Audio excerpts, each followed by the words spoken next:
Hanya netralitas ASN, tetapi juga netralitas penyelenggara. Karena pada pileg kemarin itu ada jurisprudensi atau ada kasus yang dilaporkan terkait dengan pengawas misalnya. Ini Kang Firman pasti kan PKD atau PPK di tingkat kecamatan pernah ada yang melaporkan ya Kang Firman, atau juga KPUD-nya itu pernah dilaporkan ke DKPP ya. Itu kan berarti netralitas itu bukan hanya pada aspek ASN, tetapi juga pada aspek penyelenggara. Makanya isunya kan yang sekarang disosialisasikan oleh KPU Bawaslu itu adalah netralitas ASN. Padahal menurut saya tambah netralitas penyelenggara gitu ya. Ini yang menurut saya perlu ditambah. Sehingga bukan hanya ASN yang perlu kita awasi secara melekat, tetapi para penyelenggara pun harus kita jadikan sebagai punggawa-punggawa demokrasi yang memiliki netralitas yang kuat. Kenapa hal ini bisa kita sampaikan? Karena berdasarkan indeks kerawanan pemilu yang sedang ini, yang paling potensial melihat kerawanannya adalah pada ujaran kebencian tadi. Maka kemarin saya menekankan kepada kawan-kawan Bawaslu dalam hal ini Panwas, Cam dan juga PKD, mungkin teman-teman akan sibuk mengawasi sosial media atau sosmed. Nah, kenapa? Karena narasi yang dibangun. Jadi kampanyenya kayak di Kota Bogor nggak akan gemuruh gitu ya, saling tarik masyarakat dimobilisasi ke sekian tempat gitu kan. Kemudian nanti pawai arak-arakan di jalan-jalan yang mengarah kepada bentrok antar pendukung, kayaknya enggak. Melihat pileg kemarin kemungkinan besar mereka berseliwerannya bahkan berantemnya itu pada aspek narasi. Makanya yang kami tawarkan kepada kawan-kawan Bawaslu, bagaimana melakukan pengawasan terhadap narasi yang muncul. Apakah ini narasinya sudah mengarah kepada ujaran kebencian atau menegasikan pihak lain dan lain sebagainya. Benihnya sudah ada. Ya, ini langsung saya sebut aja Kang Firman, benihnya sudah ada. Dalam 1 bulan ini pasca pendaftaran kepala daerah, ini bicara soal politik identitas Kang Alam, ada satu narasi yang mengatakan bahwa hati-hati jangan pilih calon A. Karena calon A adalah pendukung dari pembangunan Masjid B, gitu ya. Nah ini Masjid B ini adalah masjid yang sedang berpolemik di Kota Bogor. Itu narasinya luar biasa. Bahkan sekarang sudah mulai di framing dan lain sebagainya. Itu salah satu contoh saja. Menyambung dengan itu, saya akan persilahkan Pak Sugeng untuk merespon bagaimana kemudian peran dari legislatif dalam hal ini melalui produk-produknya yang kemudian bisa memastikan toleransi itu bisa terawat gitu ya.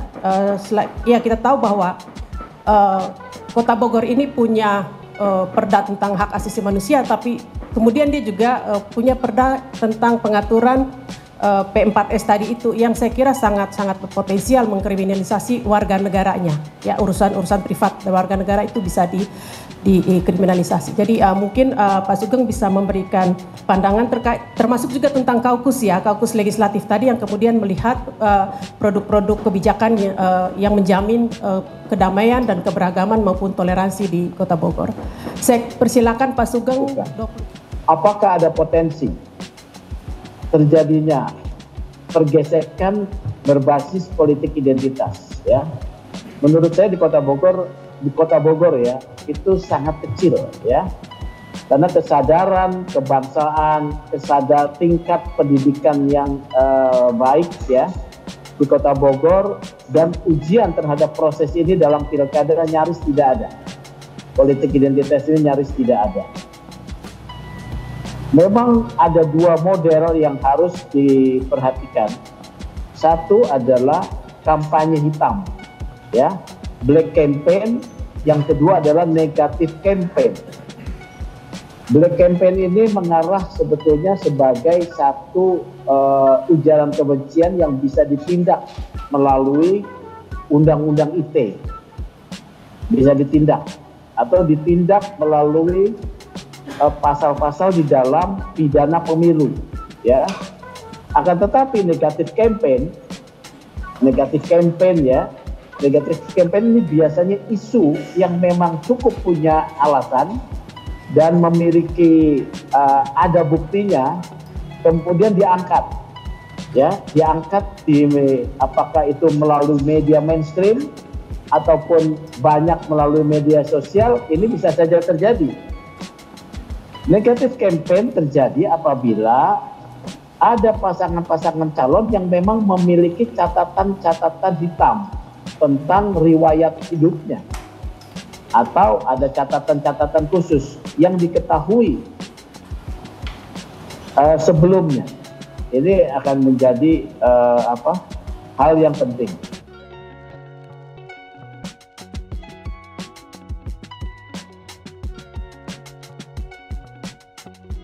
Karena ini kita sudah melakukan pemetaan, memang politik identitas saat ini sudah mulai berani menunjukkan dukungan secara konkret, walaupun calon wali kota dan wakil wali kota belum ditetapkan oleh akademis. Saya ingin kutip dari bukunya Pak Profesor Burhanuddin Muhtadi, Populisme, Politik dan Dinamika Elektoral. Ternyata memang persoalan demokrasi kita saat ini bukan hanya politik identitas, tapi juga ada persoalan populisme, ada juga persoalan dinamika elektoral. Kenapa? Karena gini, saya sedikit ulas populisme lah, sebelum nanti mungkin lebih banyak ke politik identitas. Saya kira populisme sudah menjadi makna yang peyoratif pada saat ini. Karena kalau kita tarik ke belakang secara historis, populisme kan memiliki makna yang baik sebenarnya.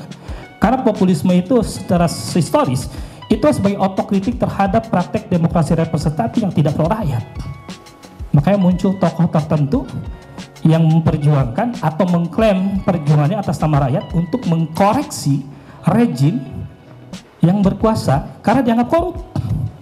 Tapi akhir-akhir ini kan makna populisme menjadi peyoratif, menjadi agak terdegradasi maknanya kepada hal-hal yang sifatnya lebih otoriter.